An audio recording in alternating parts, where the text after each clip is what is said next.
Bonjour et bienvenue dans cette 4e vidéo. Est-ce que tu peux parler d'une des manières qui t'a permis d'être plus à l'aise en français à l'oral? Le vocabulaire, c'est infini un peu. Exactement. Ça va, c'est parti.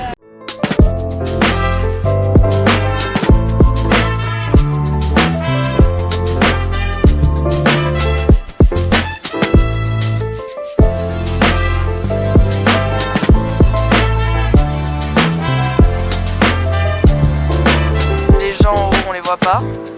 Ils sont comment on dit, blurred. Tout en français, hein. Oui, je sais. Ok. Peut-être qu'on commence par dire ton prénom quand même. Mon prénom, c'est Saba. Ok, merci beaucoup. C'est important. Et la première question, on commence directement. Qu'est-ce que tu aurais aimé savoir avant de commencer à apprendre le français? Je crois que j'aurais aimé savoir qu'il y a un français de ado et il y a un français formal et informel et en fait, il y a un autre français des personnes plus âgées aussi.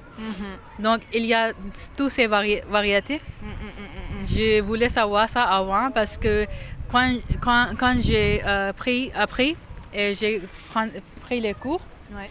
j'étais comme, oh, il y a le français, ok, je vais apprendre la langue et tout va bien. Mais quand je suis rentrée dans l'université, il y avait le français des plus jeunes personnes qui je ne pouvais pas comprendre à l'époque, Ouais. mais j'ai adapté après. J'adore cette réponse que tu as donnée parce que je pense que c'est quelque chose que les gens oublient totalement et ne savent pas quand ils commencent à apprendre le français. Et c'est tellement important, je pense qu'il y a le français des manuels en plus et de l'école que les gens apprennent. Et après, il y a le vrai français que tu découvres quand tu arrives en France. Et ça relie avec justement ma prochaine question qui est quel mot ou expression française n'est pas vraiment dans le dictionnaire mais tu as dû apprendre et c'est devenu super utile et nécessaire pour toi? Est-ce que tu peux réfléchir un peu mais... Je crois que le mot clos. Clos? Peut-être c'est dans la dictionnaire. Club, oui. C'est dans le dictionnaire ou non? Peut-être parce que c'est familier donc peut-être qu'ils l'ont mis dans le dictionnaire ouais, finalement. Maintenant mais c'est pas dans le sûr. dictionnaire Ouais. en 2016 ou 2015, c'était peut-être pas. Ouais. Oui, j'ai appris dans l'université. Ah, c'est très utile en France malheureusement. Ouais. Ok, je vais regarder ma prochaine question. Est-ce que tu peux parler d'une des manières qui t'a permis de devenir... Oula, attends, il y a beaucoup de gens qui passent. Oh là là, on va avoir des problèmes. Hein. Est-ce que tu peux parler d'une des manières qui t'a permis d'être plus à l'aise en français à l'oral? Comment tu as réussi à être comme tu es aujourd'hui? C'est grâce à ma langue maternelle, c'est Urdu, Ouais. dans laquelle on a la lettre R, R et pour français, c'est R. Donc, j'avais pas beaucoup de difficultés d'adapter à R de français. Et je peux prononcer comme français, Ouais, tout le épiglottis, c'est tout ça. Ok. Mais tu as jamais eu du mal à avoir confiance en toi, à l'oral et tout ça. Ça a été dès le début, toi, tu vois, il y a plein de gens qui ont peur de parler. Toi, t'as jamais eu peur de parler? Si, maintenant aussi, j'ai la peur de parler. Et tout le temps, la peur de parler et de réfléchir si mon français est bien ou non. Mais il y a un moment qu'on doit jeter dans l'eau. C'est aussi, on peut dire. Parce que si on ne pratique pas, on va oublier. C'est ça.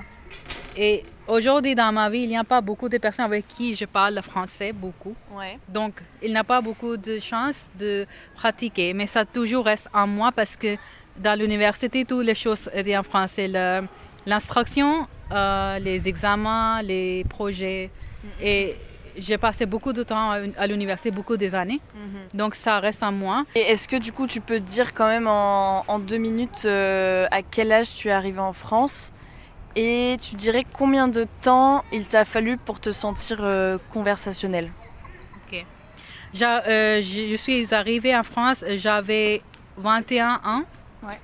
Et pour avoir conversationnel en français, ça a pris un an. Ouais. Oui. Comment on dit, intensive, les cours de français intensifs. Ok. Oui. Ok. Parce que plein de gens disent qu'on peut pas être conversationnel en un an. Qu'est-ce que tu répondrais à ces personnes-là? juste avoir la patience. Pour chaque personne, il y a un temps. C'est pas que on est tous les mêmes et tout ça. Mais la chose qui m'a aidé à l'époque, c'est que je suis allée au cinéma regarder les films français. Je suis à la librairie, la bibliothèque, de regarder les films français, un peu aussi lire en français aussi. J'ai passé mon portable en français. J'ai essayé de chatter, envoyer les messages à les personnes qui peuvent parler français à l'époque.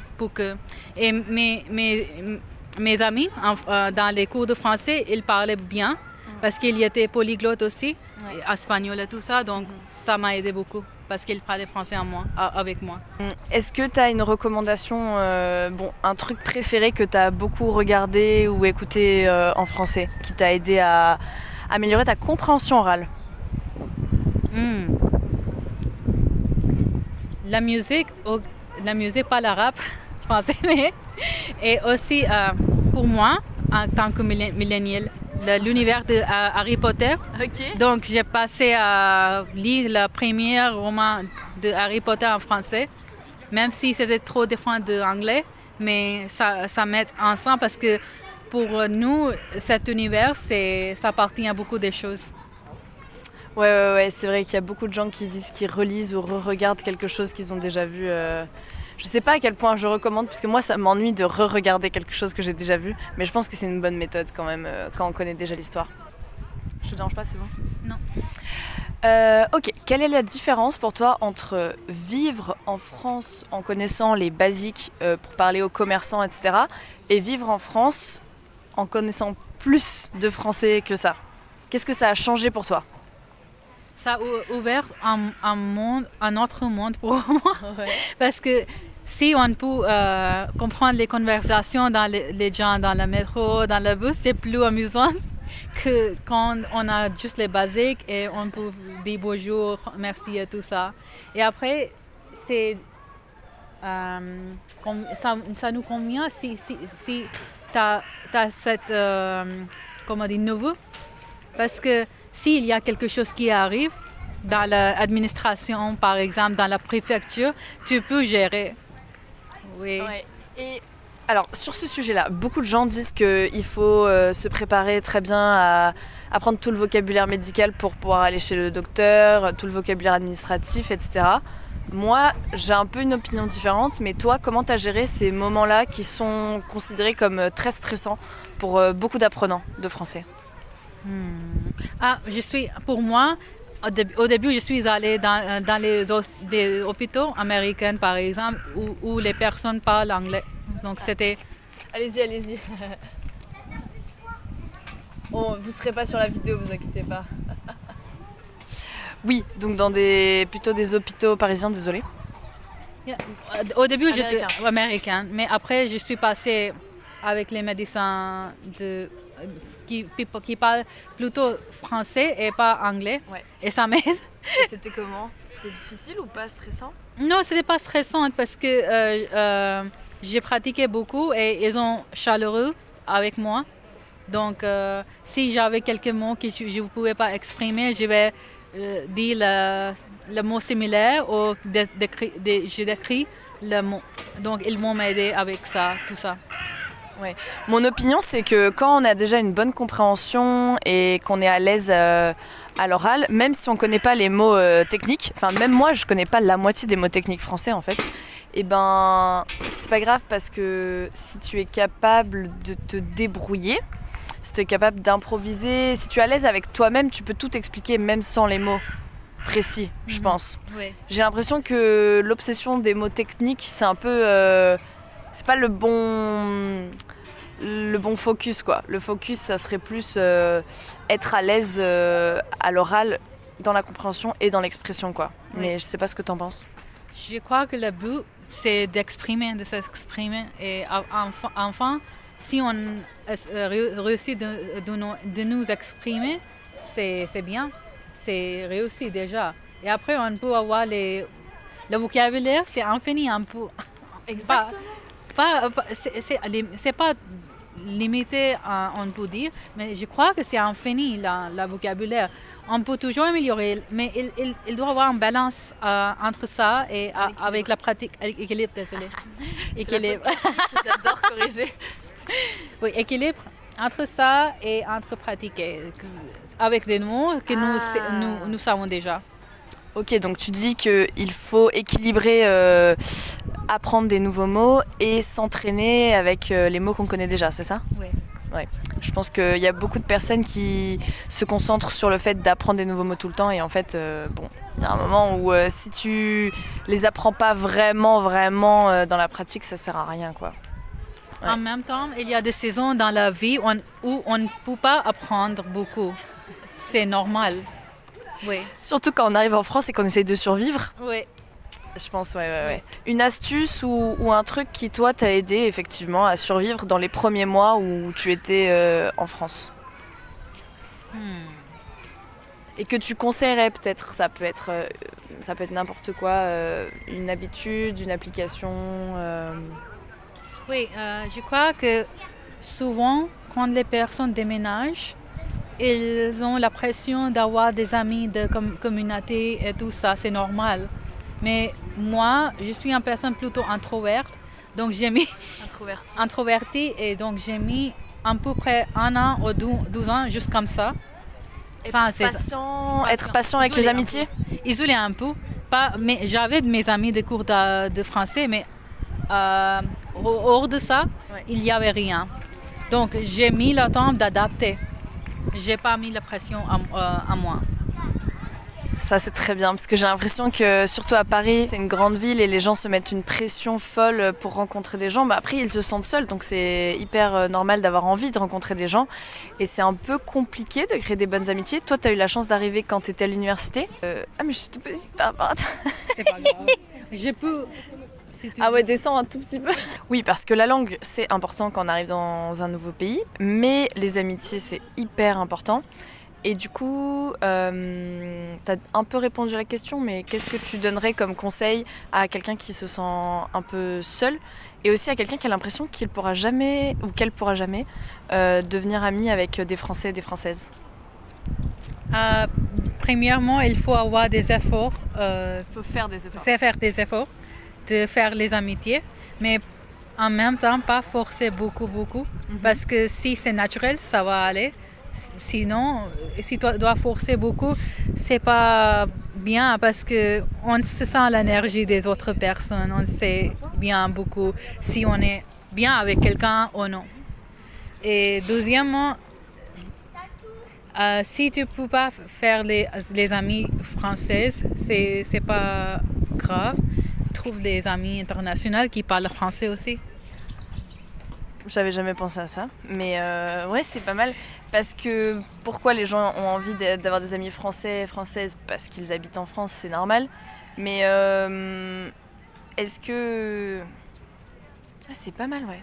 Attends, qu'est-ce que je voulais dire pour terminer? De manière hyper chill, qu'est-ce que tu préfères quand même? Est-ce qu'il y a un mot que tu aimes énormément en français ou est-ce qu'il y a quelque chose en France, dans la culture, que tu apprécies particulièrement? Oui. Le mot, c'est bœuf. Quand on demande ça va? Bœuf? Bœuf. Bof. Bœuf, oui. Bof, oh. Bof, oui. Oh, c'est O? Oui, c'est un O, mais la prononciation c'est O, pas E. Attends, mais tu dis B-O-F? B-O-F. Ouais. Oui. Tu le prononces comme bœuf, comme la viande, mais en fait c'est pas la même prononciation. C'est bof. Bof. C'est bien, non? C'est comme bœuf. Non, pas bœuf. Bof. Bof. Oh. Oh. Un peu Bof. plus ouvert. Bof. Ouais. Bof. C'est pas tout à Avec fait ça. le... Oh. Oh. Bof. Oh. En fait, est-ce que tu entends la différence entre bœuf et bof? Bœuf. Bof. Bof. Ouais, ok. Bœuf. Bof. Ok, c'est ça, c'est ça. Ouais. Et j'aime bien les crêpes, beaucoup. J'adore. Ouais, moi c'est mon repas préféré, donc... Et pain au chocolat. Les pains au chocolat, ok. Ouais. Est-ce qu'il y a une anecdote que tu veux raconter sur ton Ah, est-ce qu'il y a une anecdote que tu veux raconter sur ton apprentissage du français? Soit une petite victoire, soit un truc horrible qui t'est arrivé, mais maintenant, avec le recul, évidemment, t'arrives à en rire, mais à l'époque, c'était peut-être compliqué. C'était drôle, mais aussi un peu horrible. Quand suis en train d'apprendre le français, en fait, j'étais un peu hyper. Un peu? Hyper. Ah, t'étais à fond, quoi, Très dans l'énergie, oui. Tu peux te dire j'étais à fond. J'étais à fond, oui, j'étais à fond. À cause de ça, ma tête, mon esprit et ma tête marchaient plus vite que normal. Okay. C'est à cause de ça que j'ai appris le français si vite. Mais ça c'est bien. Est-ce que tu penses que quand on apprend le français, il faudrait peut-être être à fond et très impliqué pendant un certain moment? Comme ça, toutes les bases sont faites rapidement?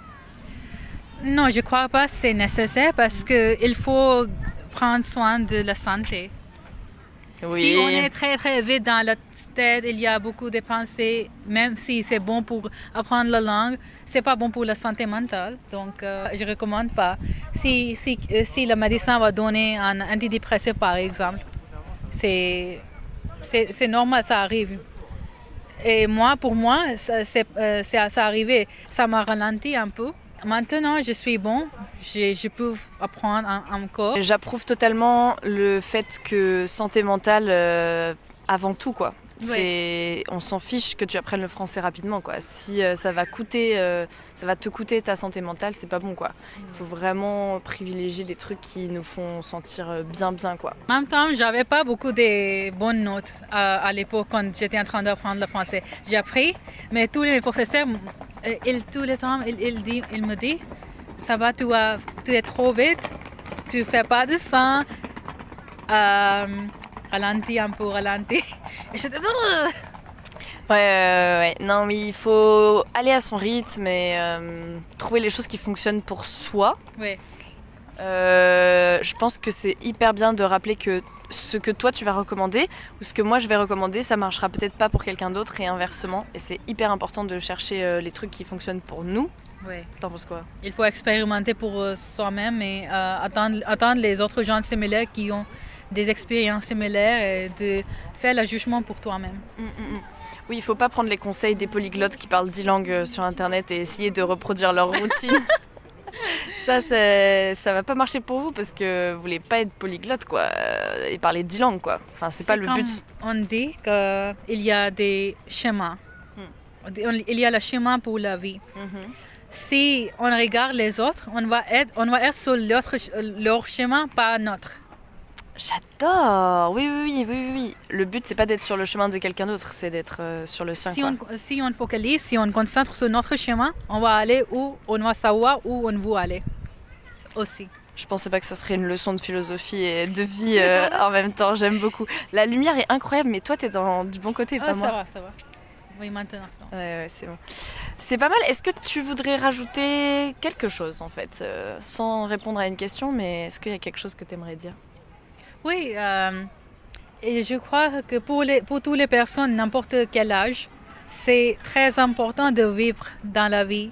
On oublie de vivre, on est sur les choses calculatives, par exemple.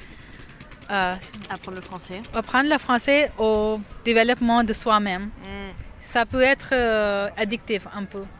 Donc il faut avoir la balance et il faut... L'équilibre. Désolée. Il faut avoir l'équilibre. Il faut vivre. On a juste une vie.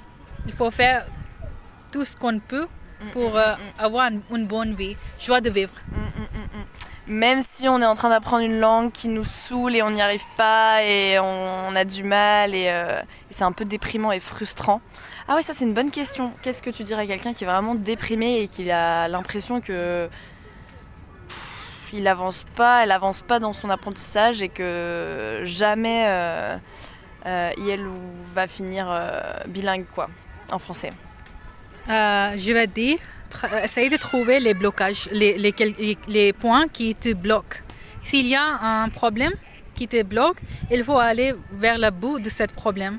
Si on va juste prendre une Doliprane pour la douleur et juste comme ça va être pas bien parce qu'on ne sait pas d'où vient cette douleur.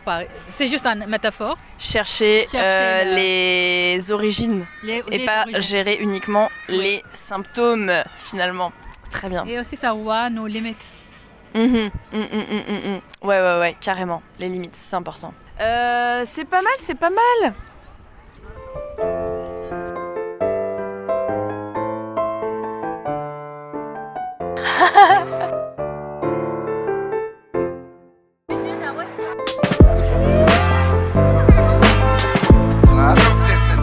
Incroyable.